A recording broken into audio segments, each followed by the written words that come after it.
Hello and welcome to today's Euractiv debate, supported today by the Embassy of Kazakhstan here in Brussels. Apologies for our slightly late start as we have a slight change to our lineup of the discussion, but we will of course be attempting to answer that key question: how can the EU and Kazakhstan cooperate on critical raw materials? And it is indeed Critical Raw Materials Week this week here in the EU Centre, and we're looking at these because they are indeed essential to the green and digital transitions and all working towards making the EU competitive, and we want to do that hand in hand with partners who can be supportive like Kazakhstan. So we're going to talk about that. My name's Jennifer Baker. I will be your moderator for the next hour, putting your questions to our panellists. If you want to do that, please do use Slido. For those of you here in the room, you can scan the QR code, which you will see on the screen and around the room. For those of you joining us online, a very warm welcome to you as well. You can certainly find the box on your screen next to our video and send your questions through, and we'll try to get through as many of those as possible in the next hour. If you would also like to interact online on the social media of your choice, please use the hashtag EA Debates, and you can also hashtag that CRM as well to let people know you're talking about critical raw materials. So, on to our panel. We have a cancellation. Unfortunately, the MEP Thierry Mariani sends his regrets. Unfortunately, he is ill and can't join us. And we have another change in the lineup as well to our panel. We have Birjan Mirkayev, who is an independent partner of the company of Kazakhstan Invest, standing in for the representation of Kazakhstan. Also from the European Commission, Ingrid Kajol is the head of sector for the Central Asia Unit for Middle East and Central Asia in DG INPA in the European Commission. We have joining us online Roman Valkolchuk, who is head of Climate and Energy Research Group at the Norwegian Institute of International Affairs. Roman, thank you for being with us in spirit. And last but by no means least, Darwan Mendeshev is Deputy Director General of Strategy and Transformation at Eurasian Resources Group. Thank you all very much for joining us. Ingrid, let me start with you. Give us a couple of opening words to set the scene and tell us what you're working on specifically in your DG in the Commission. Absolutely, thank you, and hello to everybody. So my name is Ingrid Kajol, and I work in the Director General for International Partnerships, DG INPA. But actually within the Commission, for those who are not too familiar with the Commission, it's DG GROW, which is in the lead for all the critical raw material topics. And it's also DG GROW that has negotiated the MOU and concluded the MOU with Kazakhstan at COP27 in 2022, and also has negotiated a roadmap to implement this MOU in mid-2023. But you should know that DG Trade is also involved very much on the CRM topic. DG Trade has negotiated an MOU with Uzbekistan and also a roadmap with Uzbekistan in the Central Asian region, and is organizing today the Mineral Security Partnership Forum, which we're going to talk about as well. That's why DG Trade couldn't make it, unfortunately, at this meeting. And so what is DG INPA doing? DG INPA implements the Global Gateway Strategy and manages the cooperation fund that are used to implement also on the ground the different policies that are being devised in other Director Generals of the Commission. As you know, the CRM topic has gained a lot of traction in the last year, particularly since the adoption of the Critical Raw Material Act in May this year. And as we all know, critical raw materials are key to support the green and digital transition in Europe. And therefore, yes, I'm very pleased to sit here in this panel today together with our Kazakhstan and Eurasian Resource Group colleagues. Thank you very much, Ingrid, and that's very clear. We know there's a lot of DGs on because something as big as this, it's not just one department in the Commission that looks after it. Birjan, let me turn to you. Thank you for stepping in to represent the panel. Tell us what you're working on, tell us about your business and so on. Yes, thank you for your introduction. So today I'd like to give a speech in more detail about Kazakhstan's potentiality for the development of critical raw materials. And thank you, and let me start. So currently Kazakhstan has basic competencies in the production of critical minerals. We have one of the 3 full-cycle beryllium production plants and the scandium, and as well as one of 4 tantalum and the niobium production facilities. every fifth airliner in the world flies using our titanium in the fuselage and the rhenium in the jet engine, also bismuth and the antimony, and also selenium and the telluride are simultaneously extracted at the metallurgical plants of the country. There is a technology for extracting gallium from alumina and the indium from polymetallic raw materials. When we call our mineral resources base diversified, we want to emphasize the fact that Kazakhstan can supply 21 minerals from the list of 34 critical strategic minerals of the European Union. Kazakhstani enterprises producing critical raw materials are key suppliers to large international companies such as Boeing, Airbus, Nippon Steel, Snecma, and the General Electric. We also supply the necessary metals to the European Union, such as titanium, beryllium, tantalum, rhenium, and the vanadium. As you know, 71% of the entire European phosphorus market is covered by Kazakhstan. Also, the products are exported by one of the 3 beryllium producers in the world, USA, Japan, and one of the 4 manufacturers of tantalum products, Ulba metallurgical plant, including consumed by European companies such as Plancy, SE, our Hammer Metalwork, and also Lanskron.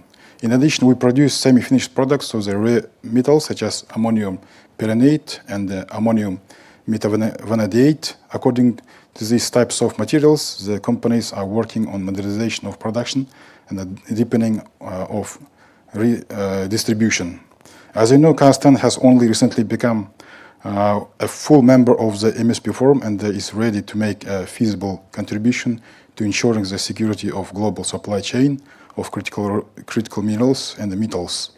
We believe that our country has all the necessary prerequisites for this, including a diversified mineral resources base, critical infrastructure, human capital, and high competence, as well as developed midstream industry. Our country is also making a significant contribution to the global energy transition. Thus, since this year, the successful production of critical component of the cathode of lithium-ion batteries has begun. High purity manganese sulfate monohydrate in the amount of up to 5% of the global demand for this metal. Thus, Kazakhstan is ready to expand the volume of supplies and the range of primary metals, components, and products to meet the needs of MSP participants. In the medium term, we plan to double the supply of manganese sulfate, as well as start production of other cathode components such as nickel sulfate and the cobalt sulfate, as well as other precursors using Kazakhstani raw materials. Additional areas of our strategy are to extend the base for creating added value through increasing production and organizing the production of finished products from metals such as vanadium and antimony, bismuth, selenium, tellurium, gallium, zirconium, lithium, rare earth metals, as well as graphite and the silicon. The creation of new production facilities will be based on the accumulated experience and the competence in the mining and the metallurgical industry, primarily in the production of base metals such as copper, aluminum, zinc, and lead. If you have any questions, I will be very glad to answer them. Thank you for your attention. Thank you very much for setting out for us the situation, and we will come back to you, I think, with more specific questions and ask you to elaborate. Roman, let me turn to you, since you are, of course, working on climate and energy. Tell us your focus when we come to discussion that we're looking at today.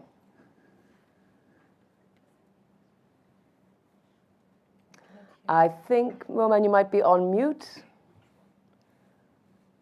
We cannot hear you. Yeah, now it should work, I Perfect. hope. Hello, everyone. Nice to see this panel with distinguished panelists. It's a pleasure to be here with you today.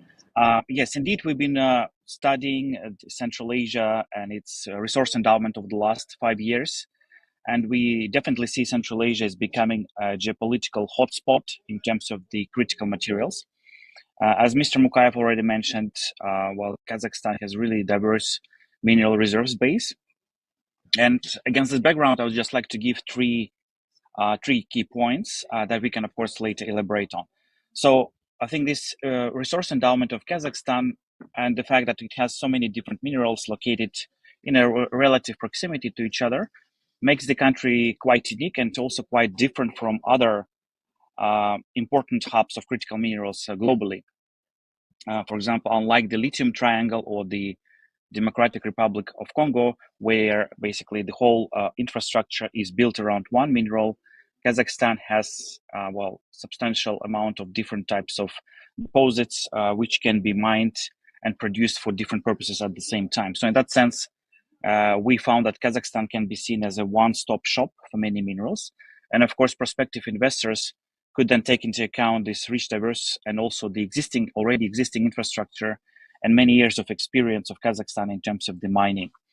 At the same time, I think that while there's still room for mapping and for strategizing the minerals that Kazakhstan has, I think that probably it's already being considered, but I think that it's important to also maybe going forward for Kazakhstan to adopt a strategic list of minerals for basically for the national level.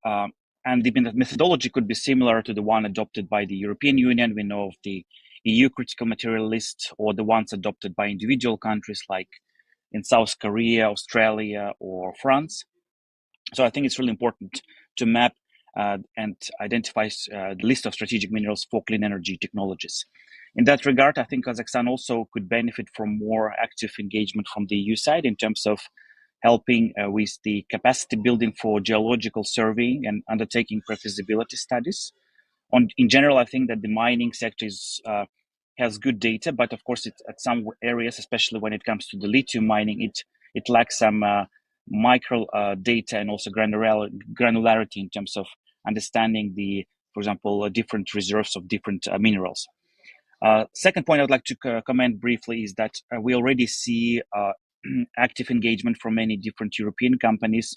This year, we know that German companies, Knauf Group, then also it's Günther Papenburg and Rockstack and several others, they created a consortium with several Kazakhstan public agencies to create like the lithium consortium together with partners from Kazakhstan.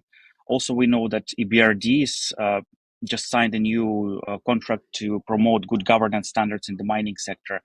Yet, if you look, I think it's still the speed of this growing private sector interest to the mining of critical materials in Kazakhstan is relatively slow. I think there are ways to boost it further.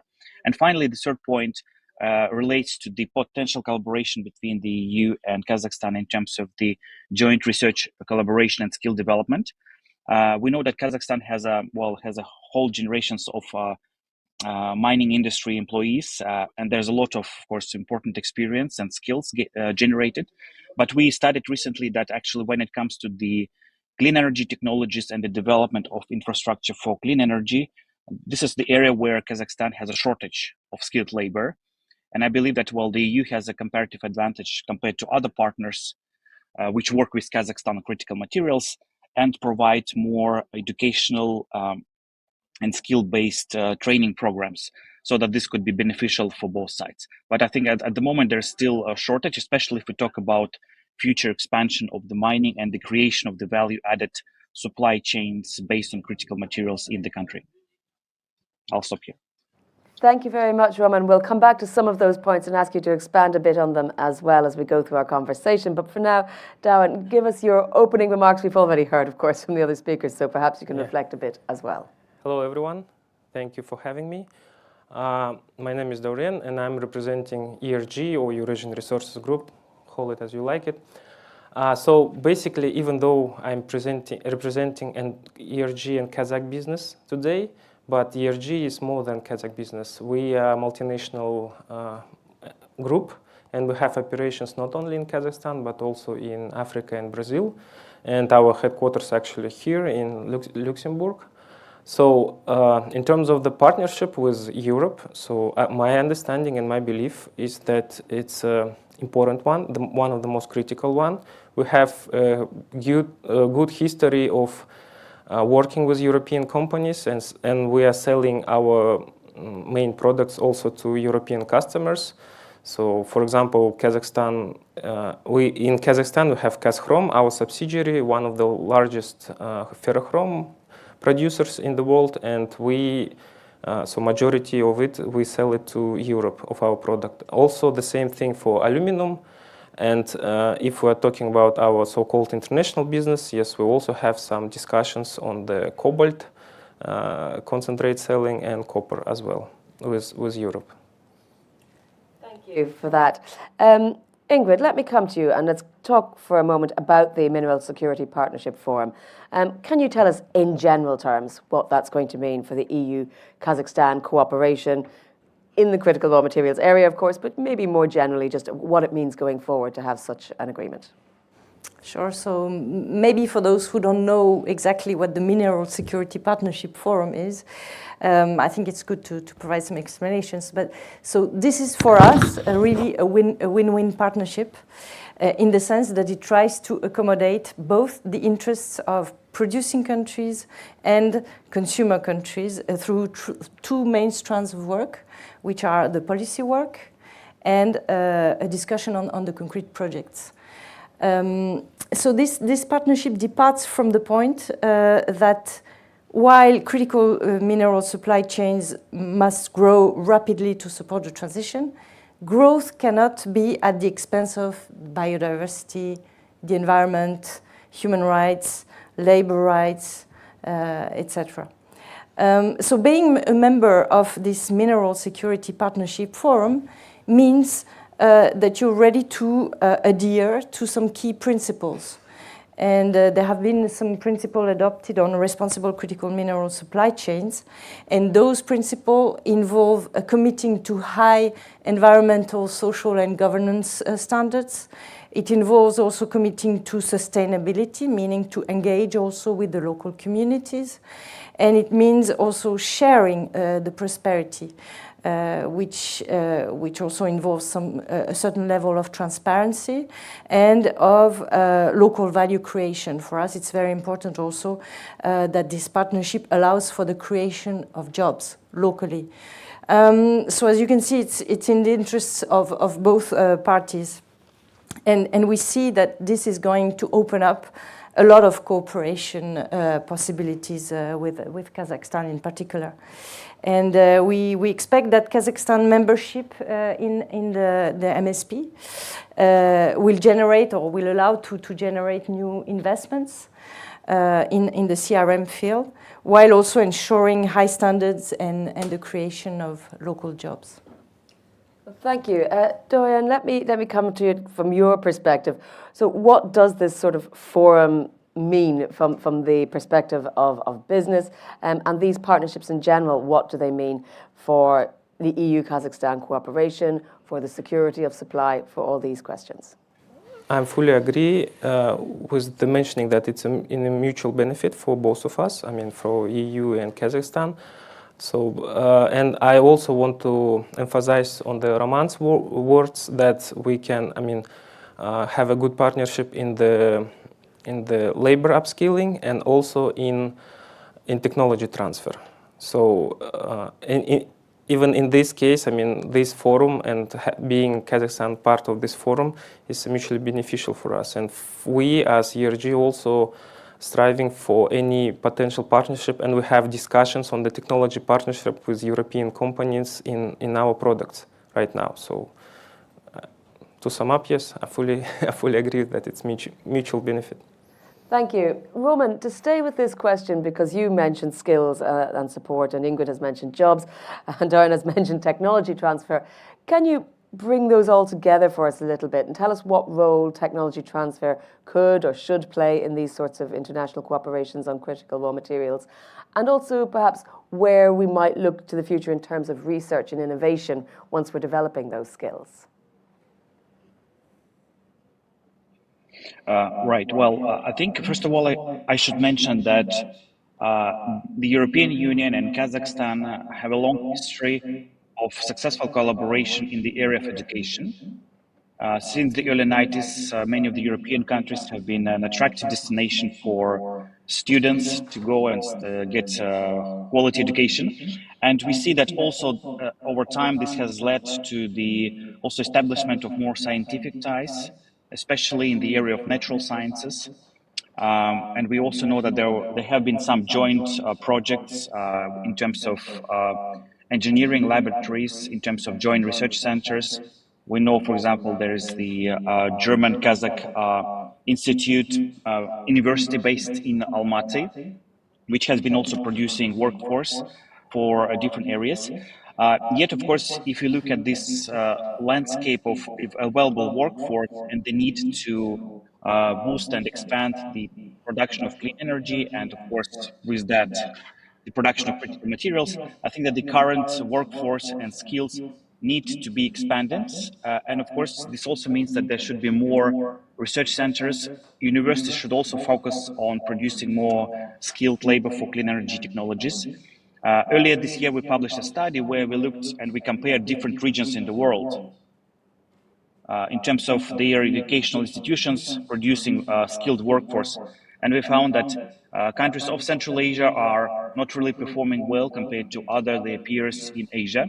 And basically, the number of universities which specialize and develop clean energy programs and also degrees are quite slow, so there is a need to urgently promote it. And I think that the EU has, many universities which have resources, which have technical capacity and also understanding how to implement the knowledge transfer. I think there may be many different opportunities for university sector, but also research center to collaborate in terms of natural sciences, but also in terms of social sciences, trying to understand the possible implications of clean energy developments as well as critical materials market. So I think that given this history of successful collaboration, I think that the EU has, again, comparative advantage compared to maybe many other big players who are interested in the resources in Central Asia. So the EU could utilize this potential. And I know that skills development, knowledge transfer is also part of the mineral partnership between Kazakhstan and the EU. Yet I think that it's probably still lagging behind in terms of the concrete projects and initiatives. So I think more could be done in this area in order to boost collaboration and the production of high-skilled labor. Plus, one last thing, and this is a concrete example, we know that for any European scientists, it's relatively easy to travel to Kazakhstan and Central Asia. But sometimes local Kazakh researchers, they have to apply, of course, for Schengen visa, and often it's very difficult to get one. Just to attend a conference, it takes a lot of time, or it can be really cumbersome in terms of the bureaucratic procedures. So I think that also there can be some improvements in terms of the free and easy travel of skilled labor, like scientists going to attend conferences in European countries. Yeah. Thank you, Roman. Bajan, from your perspective, how do we harness this sort of cooperation in terms of jobs, skills, and innovation? Yeah, when it comes to cooperation, I would like to mention here that for the last years, for the last decades, our relationship with European Union countries are becoming increasing very well. So, as an example, our companies, mining and metallurgical companies currently are participating in critical, raw materials week. Which shows and demonstrates that our relationship, our bilateral relationship is becoming very well. So starting from a stage of exploration, production, and also processing of critical raw materials.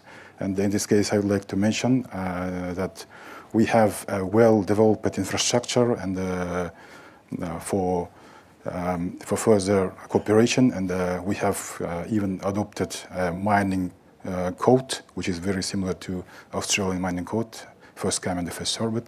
In addition to this, we have, when it comes to digitalization, we have developed created our digital platform, which contains over 40,000 geological reports. For example, if someone or some entrepreneur willing to take or develop business in Kazakhstan, so it's an excellent opportunity to be familiarized with all of these geological materials and to choose, I would say, the best option. Yeah. This sort of information transfer is, of course, key to promoting successful partnerships in this area. But Ingrid, let me ask you a little bit about we talked about innovation. So let me ask you about how the EU might be able to support the development of processing capabilities in Kazakhstan, rather than just pure extraction, because in terms of, we think about the green and sustainable approach that we want to have and those things that we want to see in our partner countries, processing nearer to the point of extraction can be of environmental benefit. Yes, I think it has to be clear from the onset that we're not just focusing on extraction, far from it. Already with the Critical Material Act, there is a recognition of the importance to grow the EU engagement with partners throughout the entire value chain and not just on an extraction. And this is done through strategic partnerships like the one we have signed with Kazakhstan. And this partnership, as we said from the beginning, they should be mutually beneficial in the sense that on one side, the critical raw material will secure for us the green transition. But on the partner side, it is expected also that these partnerships will derive some value, some local value, as I was saying at the beginning. So it's also important for us to develop the processing capabilities locally, on site. And the Critical Raw Material Act provides for the selection of strategic projects, as you know, and we're very pleased that Kazakhstan has made some concrete proposals for the strategic projects. And these projects should aim at extraction, processing, recycling, and substitution of strategic raw material.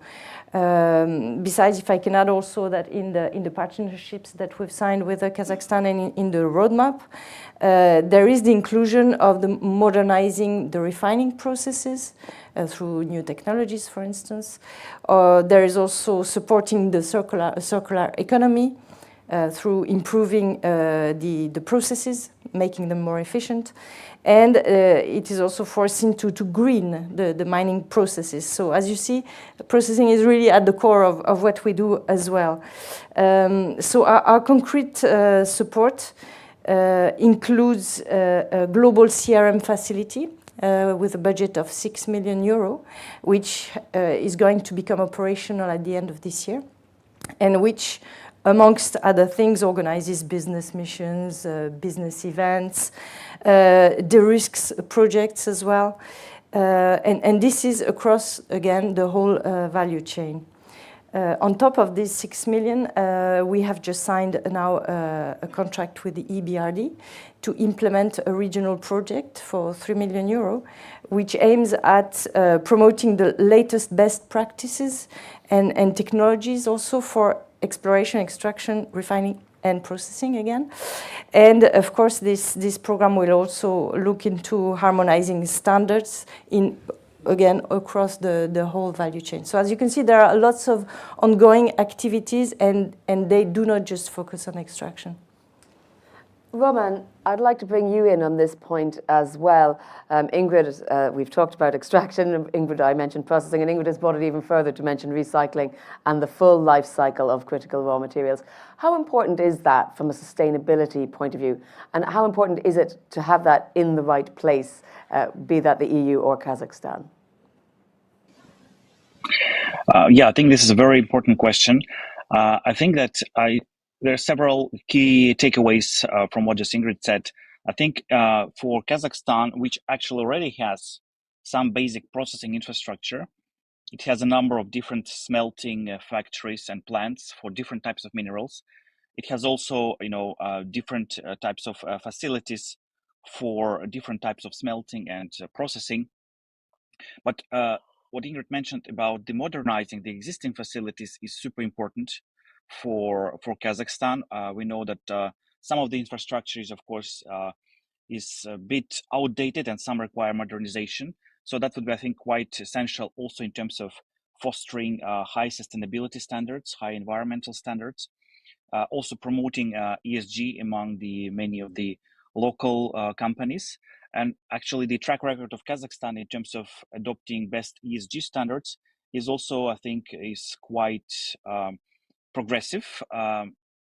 From next year, all the financial institutions we know in Kazakhstan large-scale financial institutions which are investing in large-scale projects, including in mining, would be required to provide mandatory ESG and detailed mandatory ESG reports.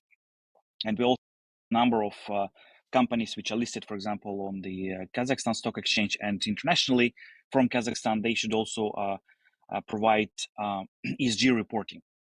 So this is an important element, of course, for ensuring high environmental standards and promoting also sustainable mining. We should also know that we've been looking at the different, timelines and project periods for different mining projects. And I should say that what we found is that each mineral requires a different timeline. For example, an average lithium production project from the geological exploration to the first supply to the market takes around 7 years, so it's relatively short. But other minerals like copper or cobalt, they are more long-term projects that would take from 16 to 20 years. So this, of course, requires that all the decisions that are taken now at the design stage are extremely important, because it would be very difficult to change them later, especially when it comes to the stage of production, right?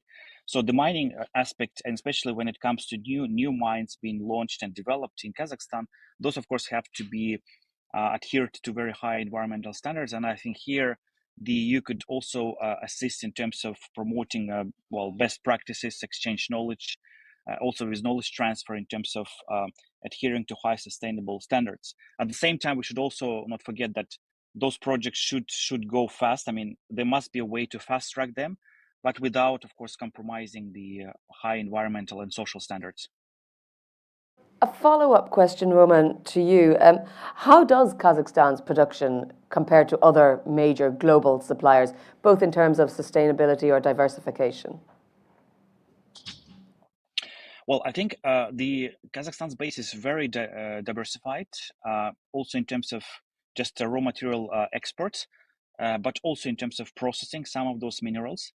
I should say that if you look at the export volumes of different minerals, they already getting somewhat similar in terms of their volume and weight compared, for example, to the oil and gas exports. And especially going forward, if we imagine that there would be gradual decline of oil and gas exports, then of course critical raw materials can replace this important export item of Kazakhstan. And also, I think it's very important in terms of the economic diversification of the country to actually rely on producing produce minerals in a very sustainable way.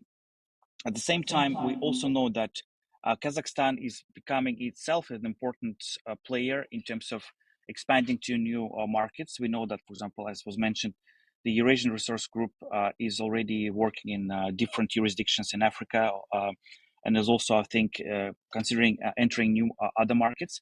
Also, we found recently that Kazakhstan is actually one of the main importers of minerals from other Central Asian countries, which is also quite interesting to see this development trend.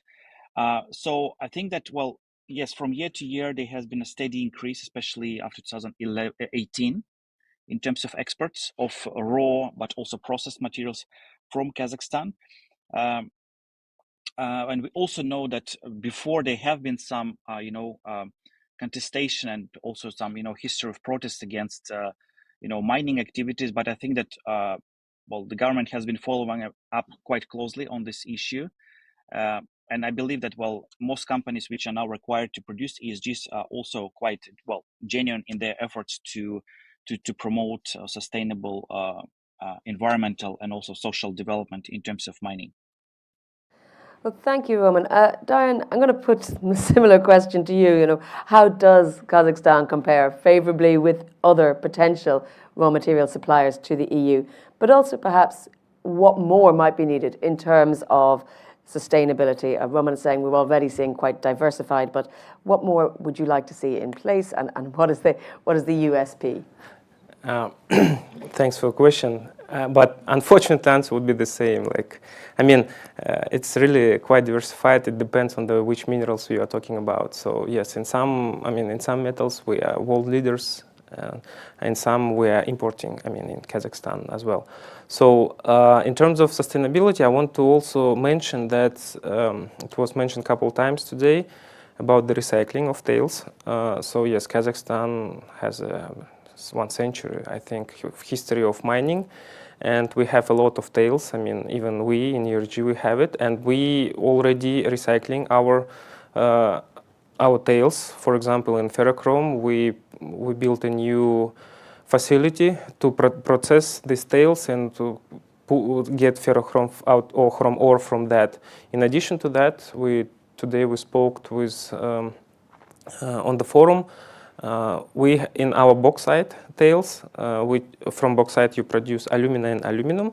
We have some critical materials and quite a good grade of the critical materials like scandium, gallium, and vanadium. So recycling, I mean, bringing new technologies to recycle and to have it, I mean, to extract these critical materials from the tails, it's a good and I think one of the most important things for partnership. Thank you. Barajan, same question to you. Tell us a bit about what makes the Kazakhstan offering more unique in terms of sustainability. We'll park diversification for now because I think we've covered it. Yeah, I would like to mention here also about diversification and sustainability. So when it comes to of these two items, I would say that we are aiming to diversify our finished products and concentrates, and we are looking for a new technology and a new innovation solutions on how to extract, as my colleague mentioned, on how to recycle tailings. So in other words, it's technological mineral formations from mining deposits. So in this case, we'd be very glad if European Union companies will offer or will share with some new innovations, with new technology on how to extract those elements which are required to, which we can supply to European Union countries. So as I have mentioned, we are ready to supply 21 critical minerals out of 34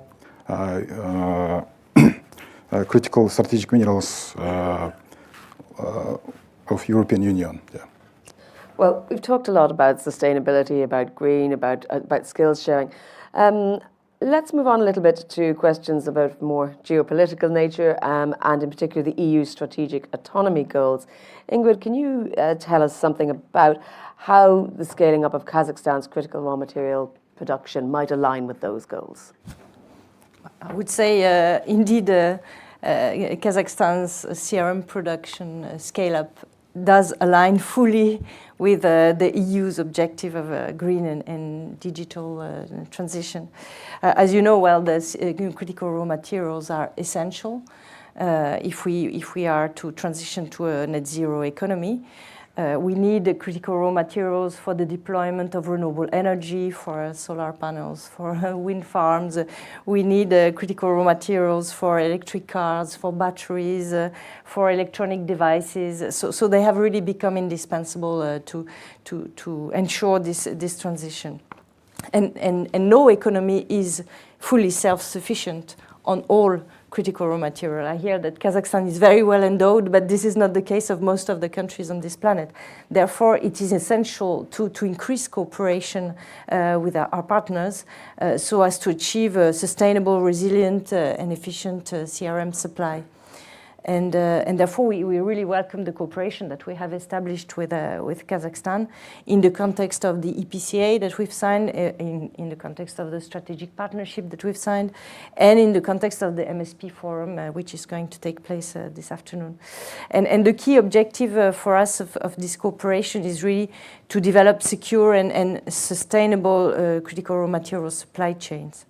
And I think it's also important that we increase the standards, as was said before during this discussion, also to the benefit of the local communities. And just as a follow-up, how might this sort of cooperation affect other areas, be that trade or political, or what sort of other areas will we see knock-on effects for as we look at the strategicness of raw materials? Yeah, maybe just to start, the trade between the EU and Kazakhstan is already doing quite well because we are a top trading partner for Kazakhstan, and the EU is the main investor also in Kazakhstan. But of course, we expect even more benefits also from this cooperation on CRM because it will have also an impact on other domains. For instance, if you have an investment on CRM, this will also bring trade beyond raw materials, like on equipment, on machinery, and it will even have maybe an impact on transport with a new road, new rail lines, or new ports. I'm thinking of the port of Aktau in particular. And in parenthesis, the EU is also supported the Trans-Caspian Transport Corridor very much, precisely to fluidify the trade exchanges within the region and also between the region and the EU through the South Caucasus. So yes, that's linked to these investments. We expect a lot of additional trade coming, but also on the human development side, we mentioned the fact that there will be a need also to develop capacities so that people also can share the benefit of all these investments. And on the political side, we've seen recently that there have been lots of high-level visits and events that have been organized, and with agreements also on CRM signed by France, by Germany, by Finland. The BRD also signed an agreement on CRM. So even this creates also a political dynamic around the topic of CRM. And finally, we expect also an enhanced political and policy dialogue on topics related to the environment, to human rights, to labor rights. So altogether, we expect quite a positive impact and enlarged impact of this cooperation on CRM. Well, I'm going to put my next question to Roman, but then, gentlemen, I will come to you afterwards because I know, Roman, you have to leave us at 1 o'clock. But this is within the context. Ingrid has outlined, of course, the importance that we've been placing on this corridor between the Central Asian area and the EU. But how might this EU-Kazakhstan cooperation in this area affect global supply chains, particularly in relation to China's dominance in the sector? Or how might it affect Kazakhstan's relationships with these other major powers, such as China, such as Russia? Thanks. That's also a very important question. As we've learned, it's clear that while Kazakhstan is open to collaboration with many different partners, it's based in its multi-vector foreign policy. And basically, we know that Kazakhstan has seen a lot of investment coming from China, from the United States, from several, European countries especially, but also from the EU in general. And I think that it can really diversify if fully utilized this whole potential of critical materials. This can become an important source of global diversification of supply chains, which would hopefully make the existing global supply chains more resilient and more stable, also with respect to certain some of the geopolitical challenges that the region is facing, and also other parts of the world which critically need the materials might also face. I'm not sure. Yeah. Are we back? Okay. Okay. Thank you, Roman. Yeah. Right. So I think that the Kazakhstan can be an important source of diversification of global supply chains of critical raw materials. It has already established quite strong collaboration agreements with many other countries on CRM. But I think that the one area which probably could be explored more between the EU and Kazakhstan is also adding more value to the production of critical materials, and namely adding also production of clean energy technologies. Not necessarily the full cycle, because we know that sometimes it's difficult for the full transfer of knowledge, for example, how to produce solar panels, but certain components of solar panels could be also produced. And here I would like just to give it a very successful case of Malaysia, which actually is today is one of the leading producers of different components of solar panels and photovoltaics. And this was actually possible because it managed to localize the production of critical materials. And at the same basic location, Malaysia also built infrastructure for producing this, very science-intensive components of solar panels. And this whole situation made in a very unique ecosystem. Today, there are more than 300 types of companies which operate in this area where critical materials are produced, processed, and then, some parts of this clean energy technology are also produced. This made Malaysia a very successful case. So I wonder to what extent the EU could also be possibly interested in also relocating some of its clean energy technologies production facilities to Kazakhstan in order to really add more value to the production and the basic, as I said already, Kazakhstan has a lot of processing capacity already. So how to make sure that, well, there's even more to that. And I wonder whether this could be also like part of the agenda for the Kazakhstan-EU collaboration going forward. Well, thank you very much, Roman, for your input, your thoughts today, and for that final suggestion. We do very much appreciate you joining us. Diane, let me come back to you with this same question about relationships with other partners and how the EU-Kazakhstan agreements and understandings working together impacts those, particularly other countries in the Central Asia region, in particular Russia and China as well. Yeah, so I agree that, I agree with Roman that we have other discussions, and potential collaborations with other partners in the world. We as a private company, especially interested in diversification of our trade flows and partnerships.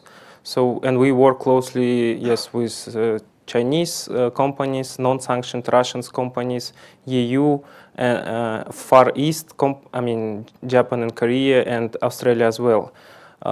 And what I see recently, despite all the advantages that European Union has, overall, players from other parts of the world are more active in Kazakhstan right now. Speaking of Chinese, US companies, and even Australian ones. And maybe, it's a suggestion, right, for European companies to act faster, because I cannot imagine any, unfortunately, any unique thing that the European Union can offer if you compare it to other global economies. So here my clear suggestion, if you want to have this, let's say, flow and good trade and increase that trade, so companies should act faster. And we are open to any discussions, but what we see, companies from other parts of the world are quite active and even, I would say, proactive in that. Well, Ercan, let's build on that. Perhaps you can tell me what sort of support measures for investors exist in Kazakhstan. Why should we all act faster, as Diane is suggesting? So, as I have mentioned, when it comes to support measures for investors, we have adopted a new mining code, which is very similar to Australian mining code. First come, first serve it, and which we have developed a new digital platform, which is very useful, and I would say which is very comfortable for all subsoil users, which is willing to be more familiarized with subsoil use rights of Kazakhstan, and which are willing to more know about Kazakhstan's potentiality in mining sector. Yeah. So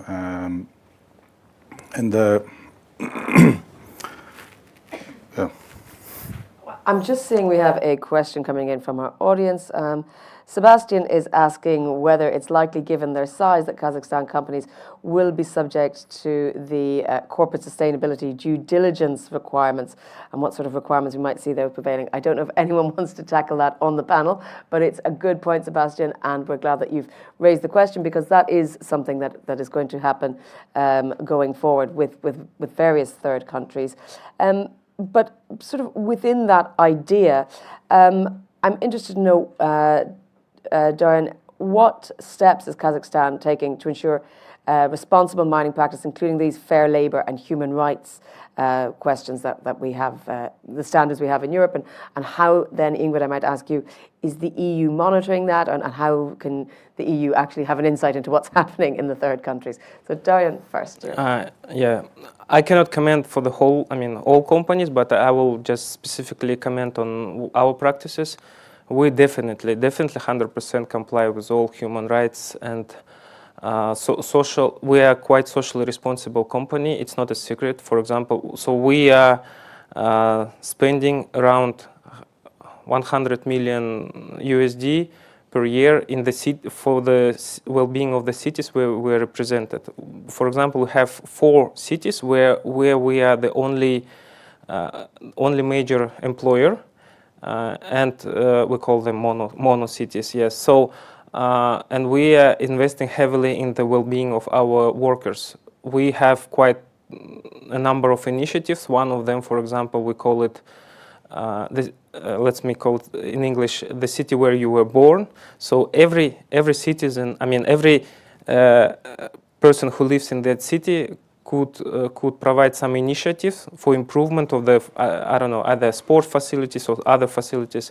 And this so we have a robust process how to analyze this and implement it. So and for the last I don't know many years we implemented I would say quite a number of initiatives. We built a lot of schools in not only in the cities where we presented. We built sporting facilities and other stuff. So and we are, if EU wants to monitor it, you are welcome. So to add any city, any plant that we have, we're just inviting you to review it and talk to people. And personally, I talk to people quite much, and even my first, at the beginning of the tenure in ERG, I spent almost 1 year in one of our smallest cities, and I've lived there for almost a year.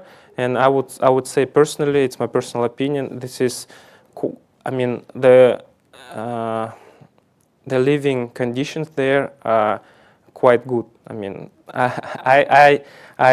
it's actually I visit all our places, all our plants, and I see that it's also true for every location that where we're presented.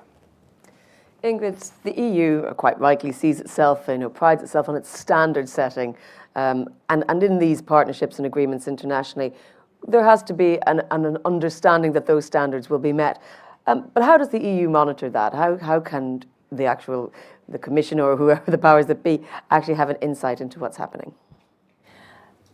Actually, throughout our cooperation activities, we try to have an influence on the standards and try to enhance the standards to bring them as close as possible to international standards.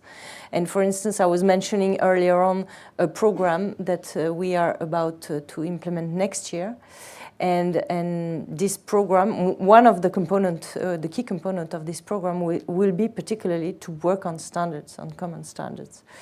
Now, for the concrete monitoring, you can imagine that it's complicated for us to monitor in every single country all the details, but at least throughout our cooperation activities, we try to have an impact on this side of things. Well, thank you very much. I'm going to ask each of you to give me a couple of minutes of a wrap-up, a takeaway, things you would like people to bear in mind when they're thinking about critical raw materials and the relationship between the EU and Kazakhstan. And then, Ingrid, you mentioned these upcoming projects, but if there's anything else on the agenda we should look out for. But I'm going to start down the far end, Daryan, with you. Yeah, so just to sum up, we are open to any partnership with European companies, and we actually also have a HQ here in Luxembourg. And what I want to say is that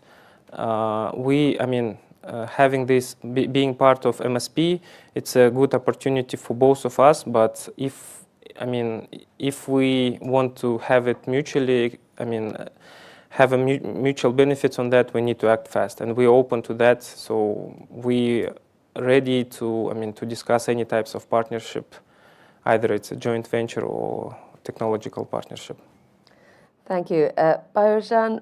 What's your key takeaway that you would like people to think about? So to sum up, so I would like to say that we should have to have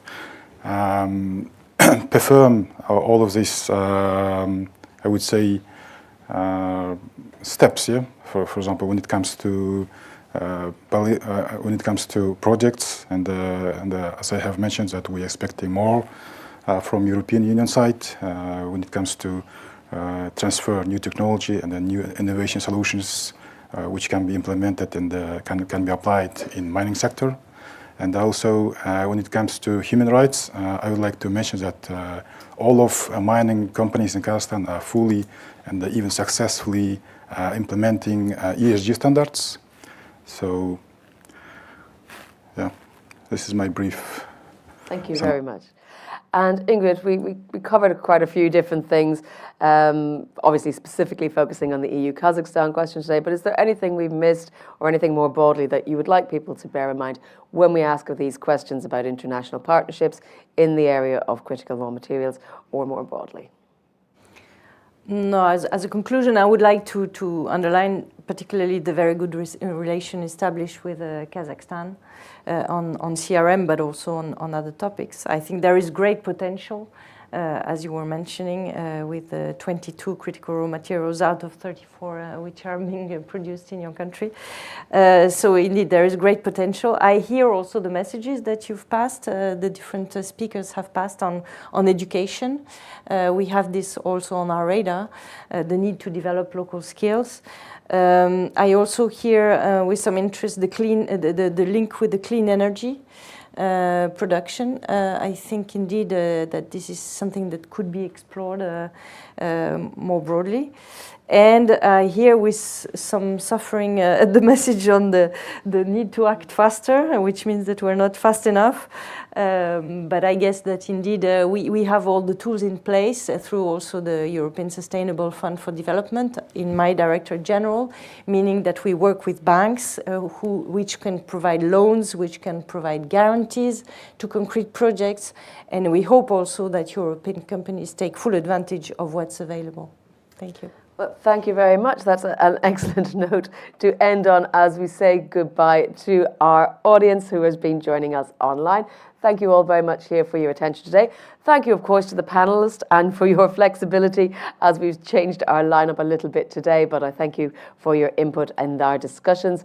And that's it for today's debate, but of course you can still follow along online. Use the hashtag EA Debates to see what new discussions we have coming up at Euractiv, of course, into the new year as well. But that's it for today. Have a great afternoon.